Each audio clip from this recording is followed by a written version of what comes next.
गृह मंत्री अमित शाह ने एक मीटिंग को लीड किया है जिसमें raw chief, IB chief, NSA Ajit Doval साहब, एलजी मनोज सिन्हा साहब, तमाम अधिकारी मौजूद रहे। सेना अध्यक्ष उसमें मौजूद रहे और जम्मू कश्मीर के लिए जिस तरीके से पिछले कुछ दिनों में कायराना हरकतों को अंजाम दिया गया, अब फाइनल प्रहार की तैयारी है और अब वो एक्शन प्लान ग्राउंड पर इंप्लीमेंट होता हुआ भी नजर आ रहा है। जम्मू कश्मीर के बांदीपोरा में आतंकियों से मुठभेड़ हुई है, एक आतंकी को उसके अंजाम तक पहुंचा दिया गया है।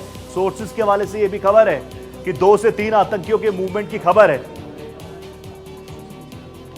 2 से 3 आतंकियों के मूवमेंट की खबर है और पूरे इलाके को कॉर्डन ऑफ किया जा चुका है। फोर्सेस का पूरा डिप्लॉयमेंट है, पूरे इलाके को घेरा जा चुका है।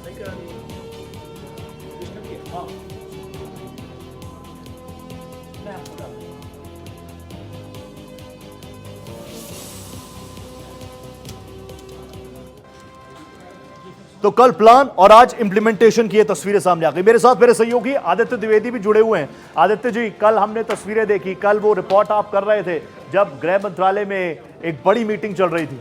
इसके साथ साथ कल एक बड़े एक्शन प्लान पर भी काम हुआ और तब भी हमने जिक्र किया था कि बहुत सारी चीजें बहुत कॉन्फिडेंशियल होती है, सेंसिटिव होती है, उनको हम टीवी पर डिस्कस नहीं करेंगे, लेकिन ग्राउंड पर एक्शन होगा और उसकी शुरुआत हो गई। बांदीपोरा में आज एक आतंकी को उसके अंजाम तक पहुंचा दिया गया है। अभी भी मूवमेंट वहां पर लगातार देखा जा रहा है, सर्च ऑपरेशन वहां पर जारी है। जी हाँ रोहित, देखिए जवाब तो मिलना ही था आतंकियों को और जिन्होंने दुस्साहस किया है उस दुस्साहस को दोबारा ना कर पाए, इसकी पूरी तैयारी कर ली गई है।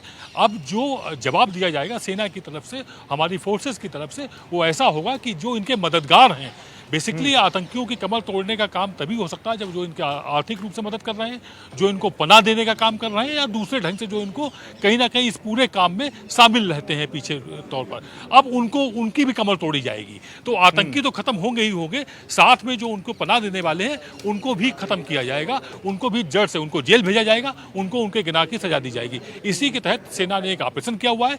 इस ऑपरेशन में आज एक आतंकी ढेर हो गया है, लगातार सर्च ऑपरेशन चल रहा है।